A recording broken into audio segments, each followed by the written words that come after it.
प्रिय विद्यार्थियों का इकोनॉमिक कैलकुलेशन चैनल में प्रोफेसर मित्तल हार्दिक अभिनंदन करते हैं। हमने पहले पार्ट में तटस्थता वक्र को एक सरल अध्ययन के पहले पार्ट में हमने ये देखने का प्रयास किया था कि तटस्थता वक्र विश्लेषण क्या है। यहाँ हम दूसरे पार्ट में ये देखने का प्रयास करेंगे कि तटस्थता वक्र विश्लेषण किस प्रकार समय के सापेक्ष परिवर्तित हुआ या अध्ययन परिवर्तित हुआ। यहाँ आगे आपसे चर्चा करने से पहले मैं पुनः कहूँगा कि यदि विद्यार्थियों ने चैनल को सब्सक्राइब नहीं किया है तो सब्सक्राइब करें, लाइक करें और वीडियो पूरा देखेंगे, जभी आपको हर तथ्य और हर चैप्टर समझ में आएगा। नहीं तो आप लाभान्वित नहीं हो पाएंगे। अपने मित्रों के साथ भी शेयर कीजिएगा। चलिए अब हम इसकी जो कुल विकास है तटस्थता वक्र विश्लेषण का किस प्रकार से हुआ है उसके बारे में चर्चा करते हैं। तो तटस्थता वक्र विश्लेषण का अगर हम ऐतिहासिक विकास देखें तो हमको वर्षों के अनुसार देखना पड़ेगा। देखिएगा मैंने ये वर्ष लिखे हैं।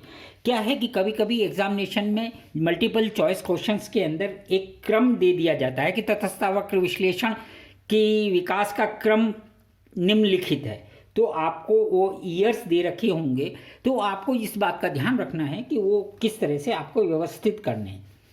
अब यहाँ मैं बताना चाहता हूँ कि 1881 में एडवर्ड्स ने सबसे पहले तटस्थता वक्र विश्लेषण की परिकल्पना या तटस्थता वक्र विश्लेषण का अध्ययन करने का प्रयास किया।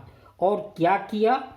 प्रतिस्पर्धात्मक एवं पूरक वस्तुओं का वो विश्लेषण, जैसे कि हमने देखा मार्शल में भी हमने कॉम्प्लीमेंट और जो है कम्प्लीमेंट गुड्स या आपके कॉम्पिटिटिव गुड्स वगैरह के बारे में जब हम अध्ययन करते हैं तो एडवर्ड ने वही अप्रोच को लेते हुए प्रतिस्पर्धा है, प्रतिस्पर्धात्मक तथा पूरक वस्तुओं के अध्ययन के लिए तटस्थता वक्र रेखाओं का प्रयोग करने का प्रयास किया था।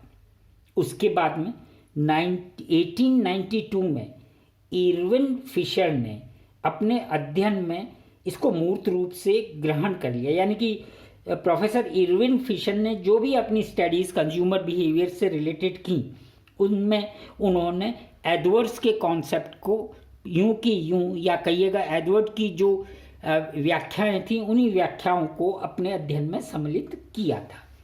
इसलिए हम इनको भी सम्मिलित करते हैं। उसके बाद में जो मुख्य रूप से एक परिवर्तन आया वो पेरेटो ने किया और उनके लिए हम 1906 में पेरेटो ने एडवर्ड्स का जो मेथड था तटस्थता वक्र के विश्लेषण का अपने अध्ययन में उसका प्रयोग किया। और क्या?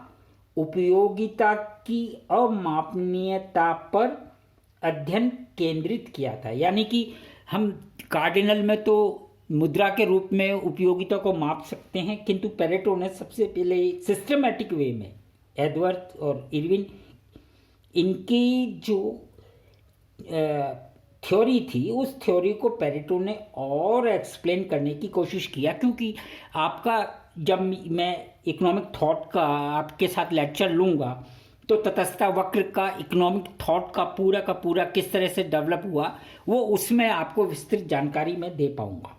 क्योंकि यहाँ पर हम इसको माइक्रो इकोनॉमिक्स के आधार पर ले रहे हैं, इसलिए हमें सिर्फ इन वर्षों को ही देखना है कि उपयोगिता की अमापनीयता पर अध्ययन किसने? पेरेटो ने। और दूसरी चीज़, उपयोगिता की तुलना की जा सकती है, निरपेक्ष रूप से मापा नहीं जा सकता। ये दो जो बात है, इन दोनों बातों को आपको ध्यान में रखना है कि पेरेटो ने क्या उपयोगिता की तुलना तो कर सकते हैं कि तो निरपेक्ष रूप से मापा नहीं जा सकता, जो कि कार्डिनल अप्रोच करता है। इसके बाद में आगे की अगर हम वर्षों में अध्ययन को लें तो इसके बाद में रशियन प्रोफेसर स्लस्की ने आगे का अध्ययन अपने अध्ययन में तटस्थता वक्र विश्लेषण का परिष्कृत रूप दिया। आगे आने वाले लेक्चर्स में मैं आपके साथ इनकम सब्स्टिट्यूशन और प्राइस इफेक्ट्स में स्लस्की की अप्रोच, हिक्स की अप्रोच, इनके बारे में विस्तृत रूप से चर्चा करूंगा। तो 1915 में स्लस्की ने, रशियन जो इकोनॉमिक्स थे, उन्होंने इंडिफरेंस कर्व एनालिसिस को और डिफाइन किया। उसके नेक्स्ट अगर हम देखें तो हिग्स और एलन ने यही स्लस्की वाली चीज़ को आगे लेते हुए अपने लेख में तटस्थता विश्लेषण का वैज्ञानिक स्थायित्व प्रदान करने का, यानी उन्होंने मैथमेटिकल एक्सप्रेशंस के साथ इसको एक्सप्लेन करने का कोशिश किया। और अंतोगत्वा 1939 में हिग्स ने अपनी पुस्तक वैल्यू एंड कैपिटल में तटस्थता वक्र विश्लेषण को पूर्ण रूप से, विस्तृत रूप से सिस्टमेटिकली एक्सप्लेन किया। ये चीज़ इम्पॉर्टेंट है। तो हम ये कह सकते हैं कि तटस्थता वक्र विश्लेषण का जो उद्भव या विकास है, वो विकास के ये जो ईयर्स हैं, इन ईयर्स को आपको ध्यान में रखना है, क्योंकि एग्जामिनेशन में ये पूछ लिए जाते हैं और ये बहुत साधारण सी बात है, विद्यार्थी इसको इग्नोर कर देते हैं। धन्यवाद।